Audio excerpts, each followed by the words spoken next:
Okay, I got a question from Stephen Larson, 5285, and I promised him I would answer, so here it is. The question is, do you believe in reincarnation? And if you do, how does that affect your views on antinatalism? Okay, so how does reincarnation affect me? Well, it doesn't because reincarnation isn't real. All evidence seems to point that we are just the culmination of the neural activity in our brain, nothing more. I know that people really want to believe that deep down. Most religions, if not perhaps all of them in some degree or another, follow the path that humans are something more than just a biological animal, that somehow we are some sort of spirit being or some sort of energy or some sort of consciousness or whatnot that's trapped inside our physical body, or at least inhabiting the physical body. And then after we die, or after our bodies die, our spirit or whatever floats on to the afterlife or floats on and gets on this grand circle thing where we get reincarnated into a new body and then the cycle continues. But in reality, that's not necessarily the case. As I said, all evidence seems to point that we are nothing but the neural activity in our brain, and that's it. Just the synapses firing, making memories, and all of that. In a very real way, it's almost like your personality, who you are as a person, your likes, dislikes, all of that. It's kind of like a software program. We are a software program. We are like an empty hard drive when we're born. And then as we grow up, we age and we start adding to our memory, adding to our long-term memory.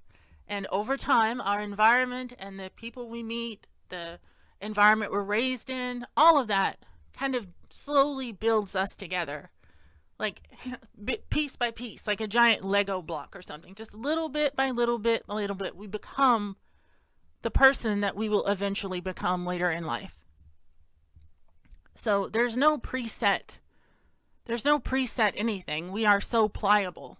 We are just a learning computer, a biological learning computer, but it's still essentially just a computer. And you take on new memories as you get older. You learn, you grow, you become more of a person as you are. You add to your program, you kind of update, you do software updates every time you learn something. You're adding new programming into your brain. That's essentially what learning is. You just add new software, new data into your brain.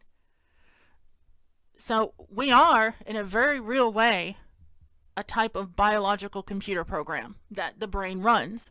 The brain is the computer to which the software that our personality is riding on.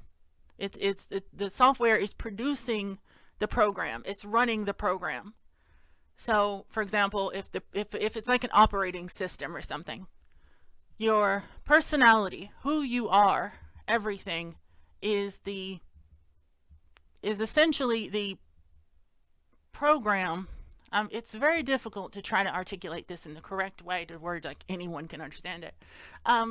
But that is the simplest example I use when I'm talking to people about it, is that we are just a program, just a computer program, and new software things add to that. From a baby on to adulthood, the more you learn, the more you add on to that program, the more you grow as a human being and develop your own personality, thus creating a more precise, more defined personality of who you are. You express yourself in a more whole, complete way. Just like a person who's 50 years old is not the same person they were when they were 20 years old. A lot of changes have happened between that. A lot of software updates, a lot of changes have happened, and therefore they're not the same person. They might have the memories of who they were when they were 20 years old. They might think back and go, yeah, I was 20 years old and I did that and we had that, but it's essentially not the same person. You're just calling back old data that had been there. Like a computer going back and re-going old files and looking through the old files that have been there that you haven't been in for a while. That's basically what that is. But the person who's 50 years old is very much almost like a different person. Again, all the software updates change you over time and you become a new person, even though you have the same memories. I'm sure as hell not the same person I was when I was 14. I'm not the same person I was really when I was 20. So we do change over time. So there couldn't be a soul. There couldn't be something that's in us that is just always a part of us the moment we're born, like from a baby. Like you're supposed to get this little magical soul that's somehow supposed to float into the baby, and that's who you are. We're too pliable. We change. We become a different person. That's not stuck as who we are. We are the result of the neuroactivity in our brains and our biological computer running our program. And I know that's what a lot of people don't like to hear, because that just means we're an animal. It means we're just an animal, just like all the other animals. And that really pisses off a lot of people. It really does. Most religions rely on the fact that you are somehow some disembodied spirit, some sort of energy being inhabiting a body. And I understand, I get it. I understand why someone would want that. That would be nice. It would be nice to, like, when your physical body dies, you get to go to some higher dimension where you get to be reunited with all your family members, and you get to catch up and tell them you love them and all that kind of stuff. That would be nice. I admit it. I would love to see my grandmother again, but all evidence says that won't happen. She's gone. When she died, all the brain activity in her brain died, and she ceased to exist. Just like she ceased to exist before she was born. Like billions of years she didn't exist. And then when she was born, her software, her biological computer came into being, and over the course of her lifetime it built up her software program. And then when her brain shut down, the software program shut down, and she's gone. Just like if you take a computer and delete all the programming off of it, it's a dead computer. It's gone. Everything on it is gone. And it's just like how my grandmother is gone. Just like how I will be gone. When I die, everything I know, everything I like, all my likes and dislikes, everything that I know, everything that I know as myself will be gone. And that's how it is. It's kind of messed up. I must say it's something that kind of bothers me. I always thought like being dead as an insult. Like if you've been born and you go through your entire life fighting all and trying to learn and trying to grow and trying to become the best person you can be, or the best person that you're capable of becoming, all to just lose it all when you die. It's such a slap in the face. It makes life completely pointless. Like, I know people say, oh, it's the journey. Well, fuck the journey. Like, if it doesn't get you anywhere, why the hell are you doing it? Like, if there's no goal, if there's nothing at the end, and I can't keep what I have, then why the hell should I do it? Just for the sake of it? Just for the experience? Okay, well, what is an experience but something that you hold dear? If I'm dead, I can't remember the experience.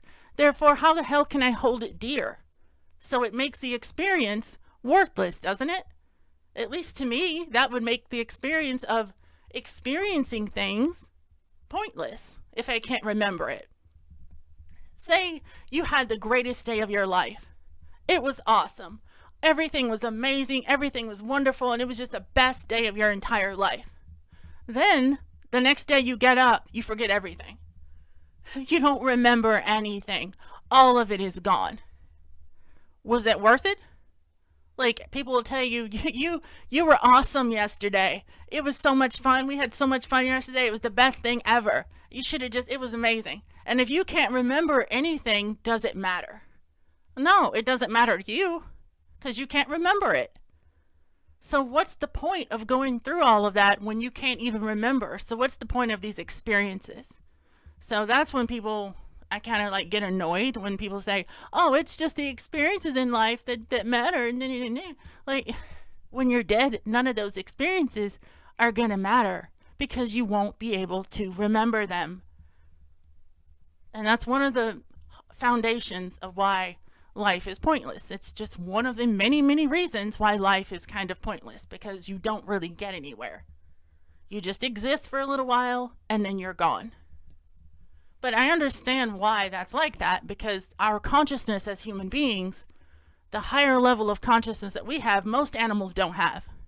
So they don't get a chance to reflect. They don't get a chance to sit there and go, I wonder about myself and if all the accomplishments in my life actually mean anything and they actually matter. No, they don't really have time to think about that. They're just like, I need food, I need water, I need to mate. They don't know why they need to mate. That they don't do that. They just follow their instincts. They have a compulsion, a desire to go do something, and they do it, and that's it. They don't really think about the aftermath of babies and having offspring and reproducing and all that and the effects that's going to have later down the road. They don't think about that. They just do it. So they don't question. Animals don't question things. It's only humans who have this unusually large brain, this freak of nature kind of brain, where we sit there and actually analyze why the hell we're doing it. And we're capable of coming to the conclusion that, hey, this life game sucks. This whole life thing is a con. We're getting screwed here. This is a bad deal. This is a really bad, sucky deal that we're getting completely screwed. And we can figure it out and understand that, where animals don't. And that's why it really sucks. From our perspective, it hurts even more knowing that you're going to die. And I think that's why a lot of religions popped into existence as a way of coping with the fact that we're going to die, life is pointless, everything we do just goes away, all our accomplishments don't matter. So what happened was we came up with all these fairy tales and delusions and religions in order to cope with that. Because it's easier to cope with that than to try to live every day with the harsh reality that everything is pointless and we're going to die and nothing matters. Imagine trying to go through life every day with that weight on your back. Like, nothing's pointless, nothing's going to matter. You couldn't function. You could not function every single day like that. It would be impossible. So religion is the thing that comes in and supports people and says, no, don't worry about that. That's not going to happen.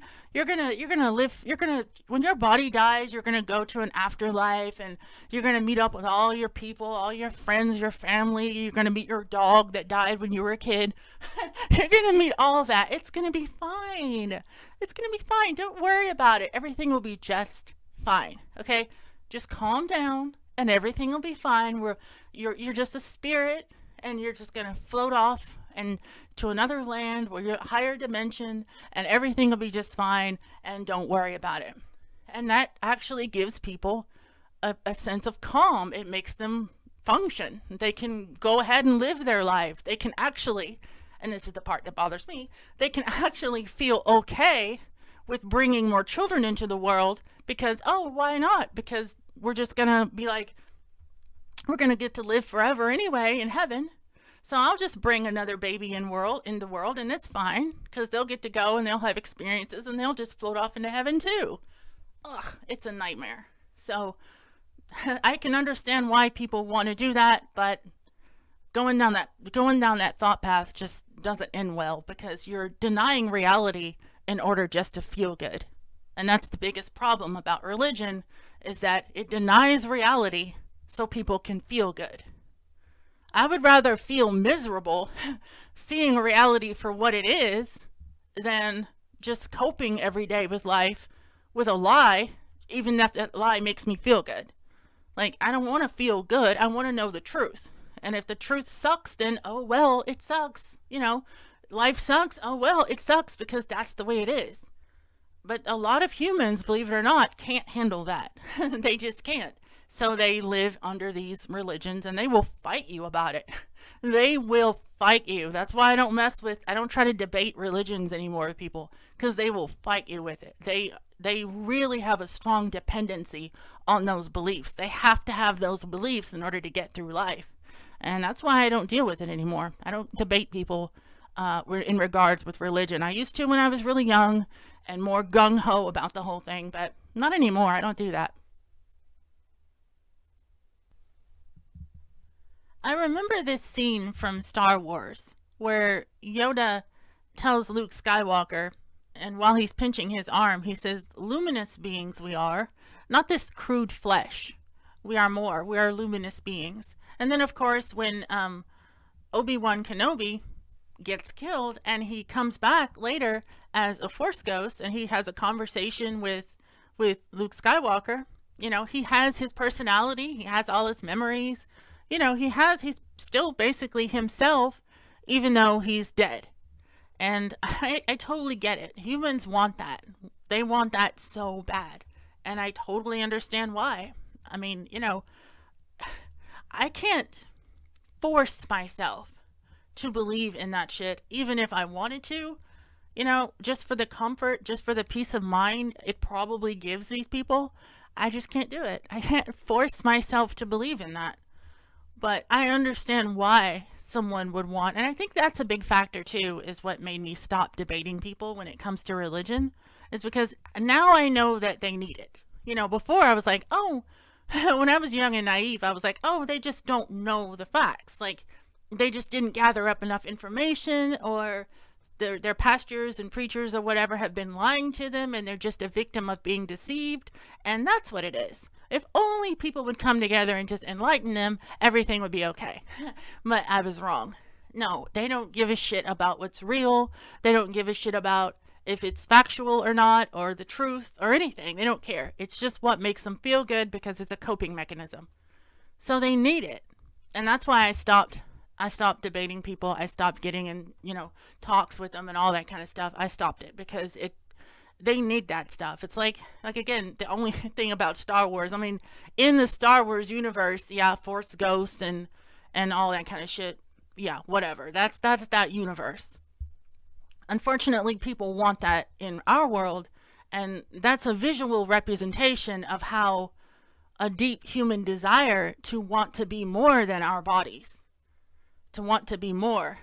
There's a reference. I can't remember the author that said that offhand, but he was talking about how the consciousness of humans, to have such a high level of consciousness and to have such a high level of awareness, it's like being godlike but being trapped in the body of an animal. It's like you're trapped, you have a godlike brain and god level of consciousness trapped in the body of a dying animal. It's like we can contemplate universes, we can contemplate galaxies and planets and exoplanets and complex physics and time travel and all that kind of stuff, right? We can conceive all of these complex things, and yet none of it matters because we're just animals and we're just gonna die, you know. That's all it is. They're just dumb animals, and all that's just a big that's just our brain being able to abstract think. And that brain was originally designed just to get over and deal with the problems that we were normally dealing with, trying to survive and struggle in Africa. And that's all it was. You know, it just everything else that we evolved to do, or all the other stuff that our brain has been doing since our survival in Africa, it's just basically it's like a side note. It's incidental. It's just an accident.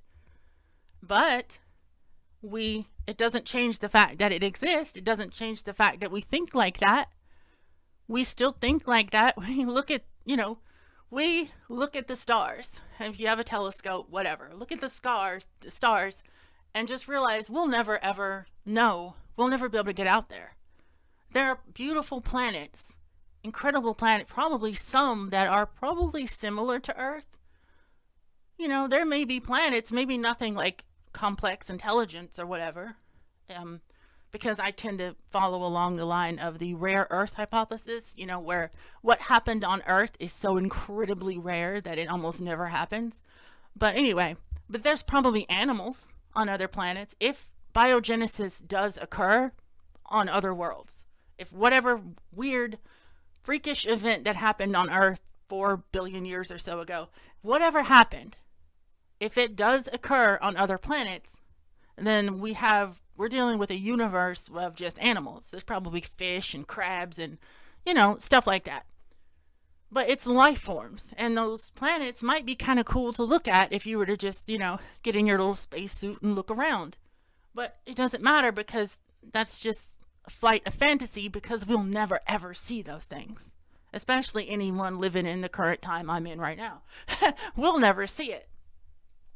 And we probably won't be able to colonize Mars anytime soon, despite what Elon Musk says and his delusional bullshit. But yeah, I doubt we'll ever see that as well. So it's just not something that is, it raises a huge level of disappointment to a being with the kind of mind we have and consciousness that we have to look out at the universe and know that it doesn't matter. You know, at the end of the day, we're just biological animals and we're just going to die. And that sucks. It really does. And I understand why, you know, if we were some sort of disembodied spirit force ghost kind of thing, like Obi-Wan Kenobi, it would work for us. You know, it would be like, oh, well, this is just a journey. You know, this is just one lifetime and it's a journey. And then after this, I can come back, or, you know, my story doesn't end with my body. You know, that's essentially what it is. The story of you doesn't end with your body. And that's what they want. They want that. And then here you come. This is why atheists are hated so much. Here comes an atheist and they're like, no, sorry. you're just an animal. You're just a flesh and blood. And and everything that you are, all of your memories, it's just the neural activity in your brain, just synapses firing in your brain. And that's it. And when your brain stops functioning, you disappear. You are gone. Death can't actually be experienced. People are afraid. Some people are afraid to die because they don't want to experience death. They think it's going to be some black void or something. No, death, there's really no reason to ever be afraid of death, because you cannot experience death. You have to have a brain in order to experience things. When your brain shuts down, there is no experience. It's kind of like where you were before you were born. Do you remember where you were before you were born? Do you remember the things you felt? You know, how you felt? Did you see anything? No, of course you didn't, because you didn't have a brain. There was no functionality there. In fact, our brains really don't even start making long-term memories until years after we're born. I don't remember shit from back when I was like 2 and 3 years old. If I did, it was like flashes of something that I don't even know what it was, you know? So we don't make complex memories until later anyway. So, and that's even with a brain. You don't have a brain when you're dead. So you can't experience death. So there is no reason to ever be afraid of death, because you can't experience it. You can only experience life. Now, the sucky part, the really bad part, is dying. The process of dying sucks ass. That's the problem. That's the thing you should be afraid of. So essentially, you want to die as fast as possible. Like if you're going to go, you want it to be like, you know, in a second. You want it as fast as possible. All brain activity is shut down as fast as possible. You don't want that shit to just linger. You want it to happen fast. You know, people who die in their sleep, that's usually probably the best way to go, I think. I don't know. No personal experience there. I don't know how that would be. It's maybe like a dream or something, and it just gets more and more vivid.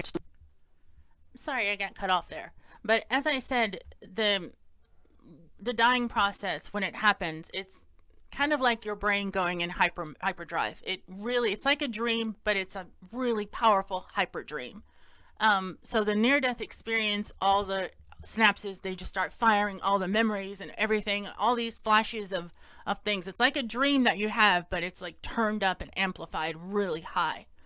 There is one thing in the world that is kind of equivalent to that, would be taking a drug called ayahuasca. Ayahuasca, people have said that, like, people have a life-changing experience after a near-death experience. They also have a very similar life-changing experience after ayahuasca. I personally have never experienced ayahuasca. You get it in South America somewhere. You have to go through a whole lot of stuff and shamans and whatever. But I have actually met someone and talked to them who've actually experienced ayahuasca.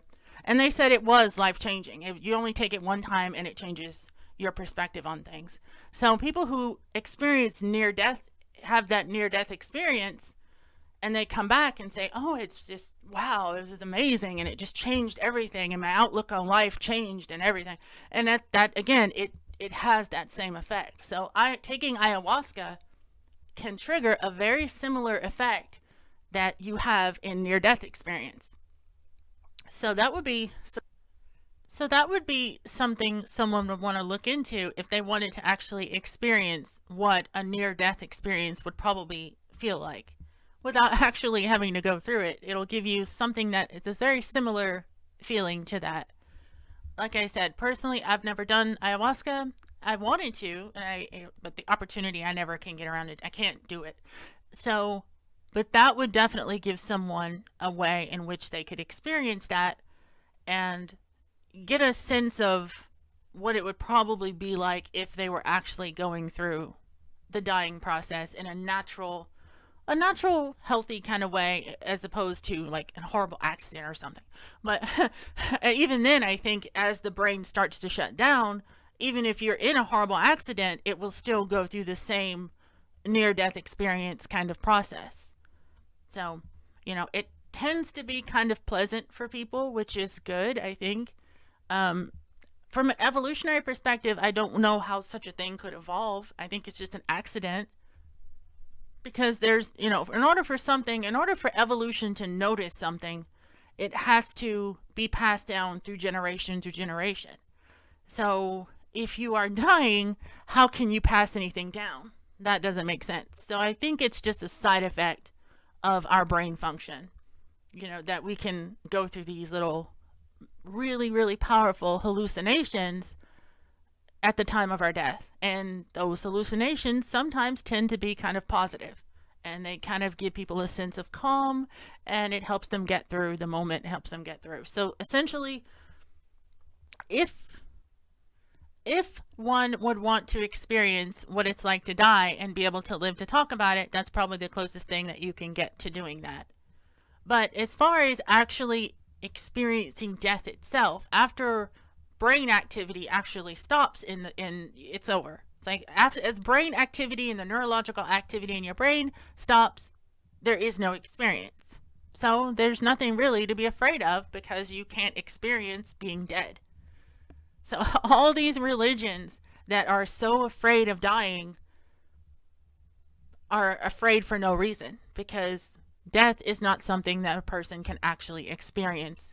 You only experience life, and then you can experience the dying process, but because of the near-death experience thing, that moment actually tends to be kind of peaceful, especially after you lose consciousness and go into your dream world, to the hallucination world where the near-death experience actually happens. But I have seen some dying processes that are not very good. My great-grandmother, when she passed away, she had a heart attack, and she was in the hospital, and for some reason they didn't give her any kind of pain medication. I think they give people, like, what is that? It's kind of like it's kind of like, it's like a really powerful opioid medication. Morphine. Yeah, they give them morphine and stuff at that particular time in their life, so they can just not have to worry about feeling the pain. And at that point in life, you're literally dying. Drugs don't matter at that point. You can give them whatever the hell they want. So, they give them morphine in order to keep them from feeling pain. Well, for some reason, that hospital that my great-grandmother was in, not my grandmother, not the one that raised me, but this is my great-grandmother. For some reason, they didn't give her any pain medication. And I had to sit there and hear her, like, groaning in agony and pain and suffering as she was slowly dying. And it was just horrendous. I mean, I still think about that sometimes, and it just tears me apart that, she had to go through that. And then eventually she stopped, and then you heard the little heart monitor thing have the flat line, and that was it. She was gone. So it's really rough. But even though, as I'm pretty sure that after it ended for us, as far as me hearing the flat line thing, for her, in her brain, as the oxygen started to decrease because she wasn't breathing and her heart wasn't pumping anymore, as the oxygen in the brain starts to decrease, that's when that rapid firing hallucination stage of the brain starts to happen, and you go through that near-death experience. So she, as we were sitting there and she was gone, for us, she was gone. But for her, she had a whole like 2 minutes of experiences in her brain, probably reliving her whole life and living experiences and all that kind of stuff. Every memory that she had was probably firing. So she experienced 2 minutes of what could have been, you know, kind of nice for her. It was helping her, like, people that have those experiences and they come back and they talk about it, they get resuscitated and stuff. They say it's generally a positive experience. So that's kind of the only comfort that a person can have under that circumstances, that, oh, well, at least when they had their near death experience, it was probably their last moments were probably comforting. But what bothers me was the point that they didn't give her any pain medication. So her last moments of consciousness was like a living hell, because she was in pain. But when she lost consciousness and went into her near death experience, when she went into her dream world, that was probably pleasant. So, yeah. I'm still pissed off about that. It's been like, that should happen like decades ago, and I'm still halfway mad they didn't give her any medicine. But, yeah. So anyway, once you get past the dying process, death in itself isn't really anything to worry about. But I think a lot of religions come from the idea that it's not just the dying part, it's the pointlessness of living.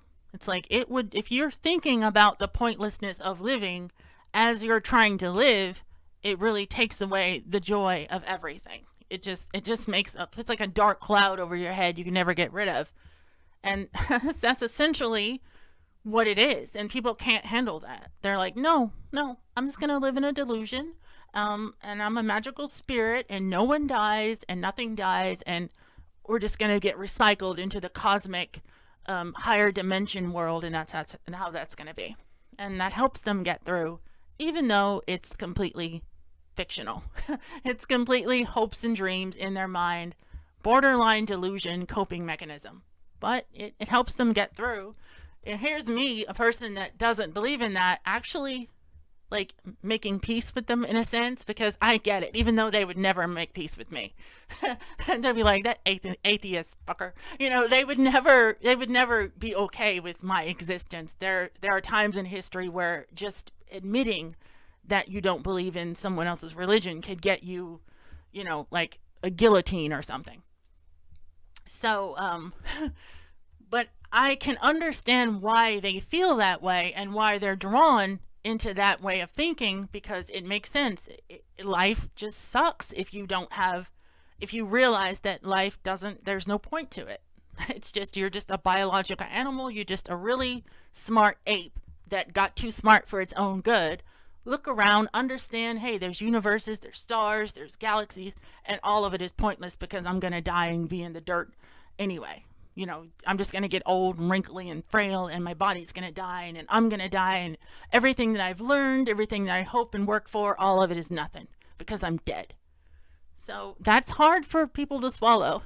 That's a hard pill for people to deal with. So, yeah, I can understand why someone would want that. Now, there is a type of reincarnation in regards to physics. For example, the iron in your blood, the calcium in your bones, all of that, a lot of elements in your body, all of that, even the water in your body, it gets recycled over and over and over again.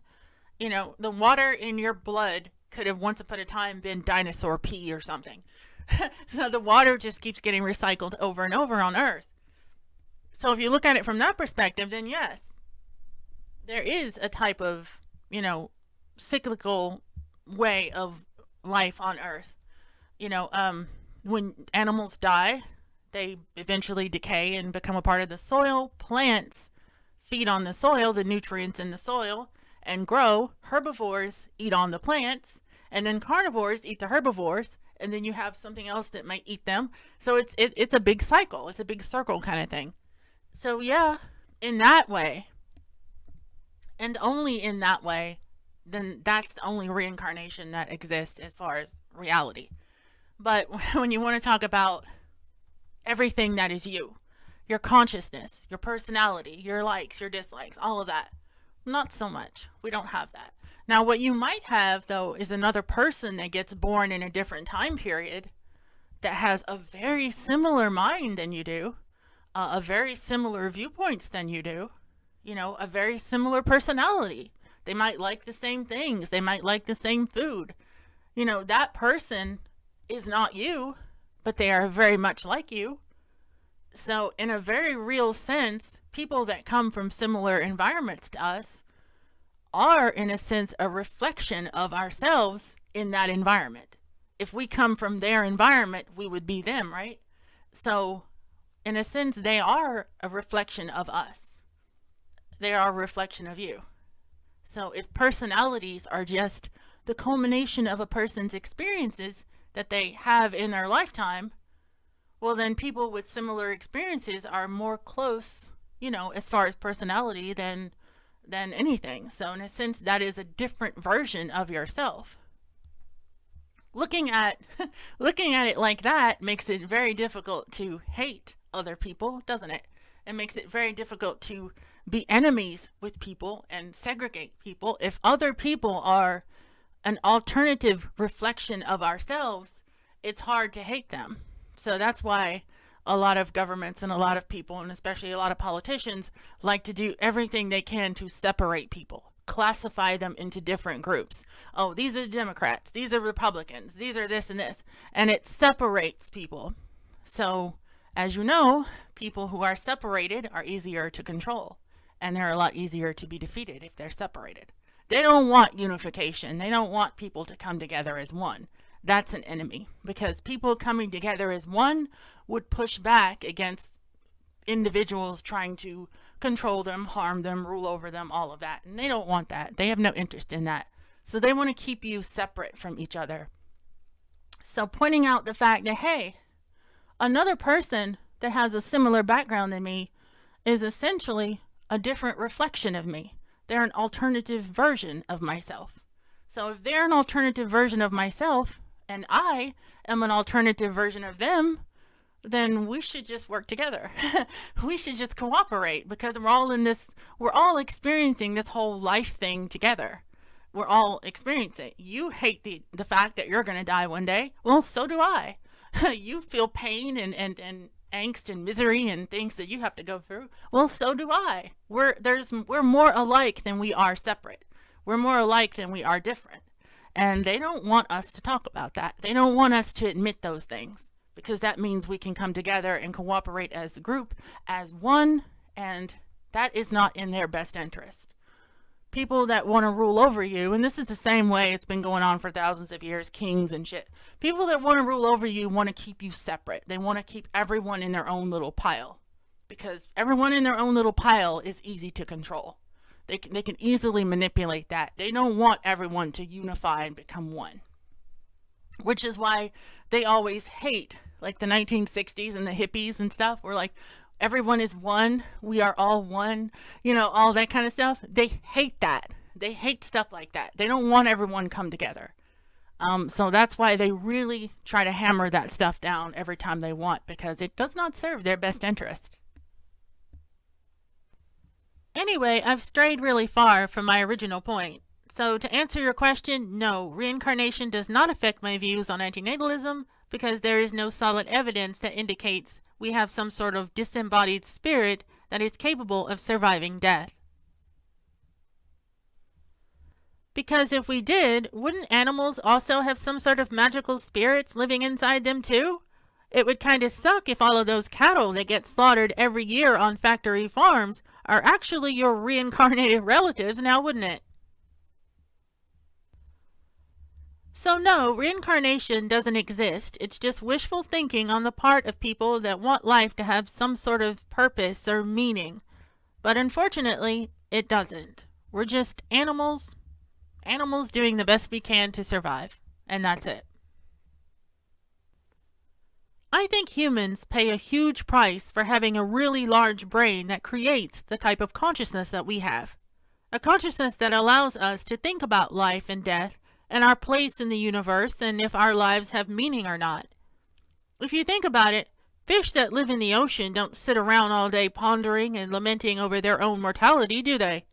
No, they just live out their lives following their own individual biological programs without ever asking questions about it. They do not possess the cognitive ability to ask those questions, and perhaps that is a good thing for them.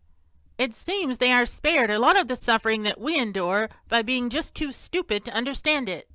Nature tells them to just be stupid, fulfill your biological function, and reproduce. Don't ask too many questions about it. That seems to be the primary game plan for most of life on Earth, and humans are just that one strange anomaly. Humans are like that one strange animal that just accidentally woke up from the matrix of life and looked around and started asking itself, what's all this shit about anyway? Other animals don't ask questions. They live out their whole lives and just don't ask questions. Don't ask questions. And that is pretty much how life has been going on for the last couple of 100 million years. It's only humans with our abnormally large brains that start asking questions about how things work and how things function. And the answers we get sometimes isn't really what we want to hear. Like the whole, yeah, we're going to die and life is pointless and we'll see the universe is so big and expansive and galaxies and stuff that we'll never know about and never ever get to see and all of that. It kind of sucks. It really puts you in a position where you have to find a way to cope with it in some way or another. And unfortunately, for the biggest majority of humans, they turn to religion or some sort of self-deluding mechanism that helps them get through that. It's really sad, but it's kind of have become a part of the modern day, or not just the modern day, all throughout human history. It's become a part of the condition of being human, is to deny things that you don't like and instead embrace things that give you comfort and give you a sense of security, even if those things are not real and those things are not factual and those things are really not good for your civilization, but you do it anyway because it gives you comfort. So we choose comfort over the cold, hard truth that we're just organic beings and we're going to die and nothing matters. So, but like I said before, I kind of understand why people would go that direction and why they would start thinking like that. Anyway, the guy asked me one question and I go on a whole lecture. Sorry about that. But anyway, I hope that answers the question, and yeah. Leave in the comments if you're okay with me doing more shoot from the hip type videos like this. So if you're okay with that kind of thing. After all, I have to do something now that Valerie is gone. Anyway, as normally, thanks for watching and be as safe as you can be out there. Bye for now.